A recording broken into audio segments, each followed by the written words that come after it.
النبي قمرون وجميل.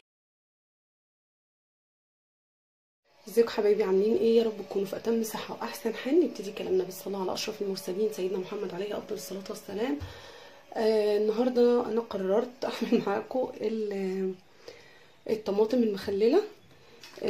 هنا الطماطم احنا بننضفها وبنغسلها، طبعا المفروض تكون اكبر من كده، بس انا اللي عندي دي دلوقتي.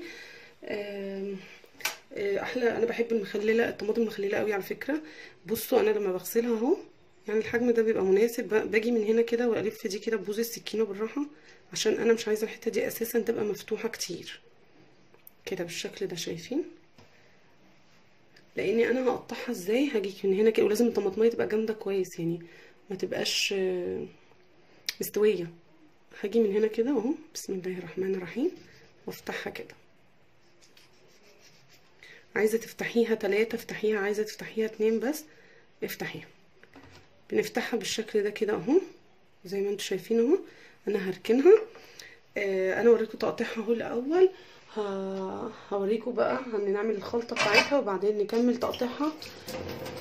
انا معايا هنا دلوقتي دي فلفل، يعني فلفلايه خضراء حاميه، انا عاملاها فريش. انا عندي هريسه في التلاجة، وعندي برضو شطه خضراء مخزناها، بس انا قلت ان هي تبقى صبحه كده كمان عشان تدينا طعم حلو، وما تبقاش لما تفك من التلج ما تبقاش مهريه، يعني تنزل ميه. تمام. هحط دلوقتي بقى الملح، بسم الله الرحمن الرحيم،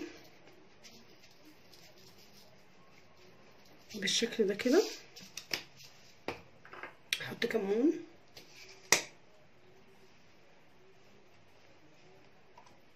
اهو. تمام.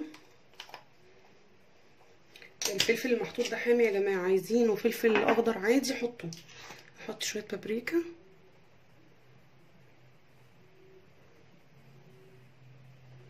فاللي بيحب الحاجه حاميه مفيش مشكله، اللي ما بيحبهاش حاميه بلاش يعني.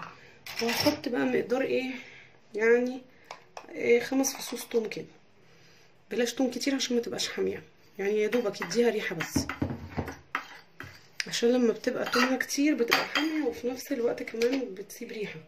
بسم الله الرحمن الرحيم. وشويه خل، مش عايزه تحطي خل او ما عندكيش خل مثلا حطي ليمونه، ماشي يا جماعه؟ لو ما عندكيش كده حطي ليمون اهو.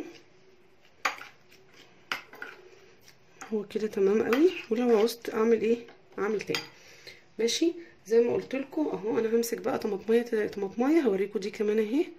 انا بحط بوز السكينه بتاعتي كده اهو بمنتهى السهوله، بصوا كده، وبروح جايه على الطماطمايه، بسم الله الرحمن الرحيم. دي صغيره فكفايه كده اهو. تمام اهي.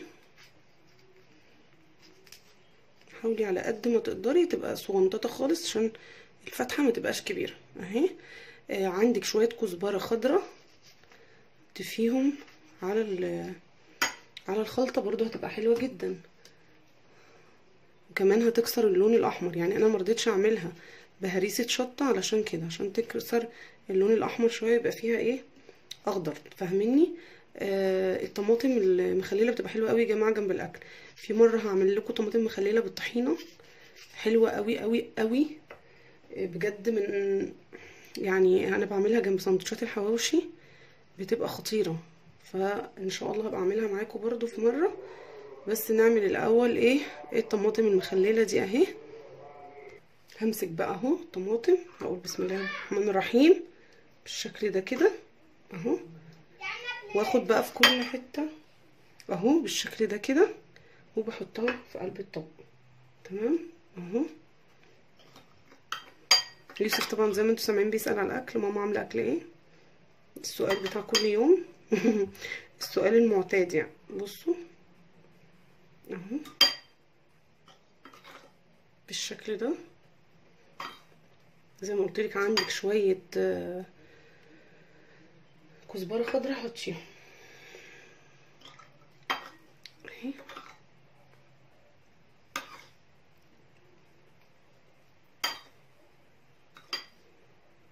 والصوص اللي هيتبقى ده انا هحطه كمان عليها، عشان ايه احنا بنحب نغمسه كمان يعني.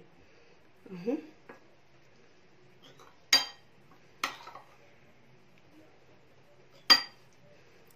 بس شفتوا ابسط من كده بقى، حاجه مخلله وحاجه حلوه وحرشه جنب الاكل،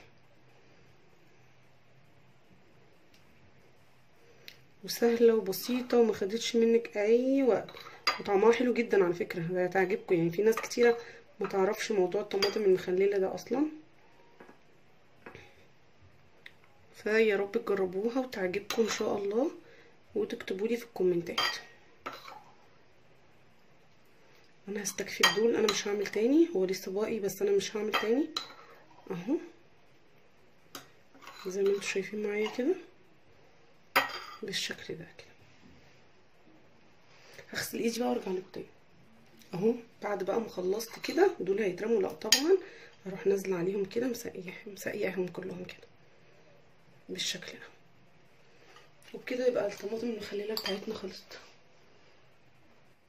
وده حبايب قلبي كان الشكل النهائي بتاع الطماطم بتاعتنا. انا هكبر لكم الصوره اهي، ده الشكل النهائي بتاعها. اظن اسهل طريقه مخلل في الدنيا، وتتعمل في رمضان معاكي ان شاء الله على السفره بتاعتك وتزينها لك، وخفيفه جدا. اهم حاجه بس ما تزوديش فيها الثوم علشان تبقى اكلها.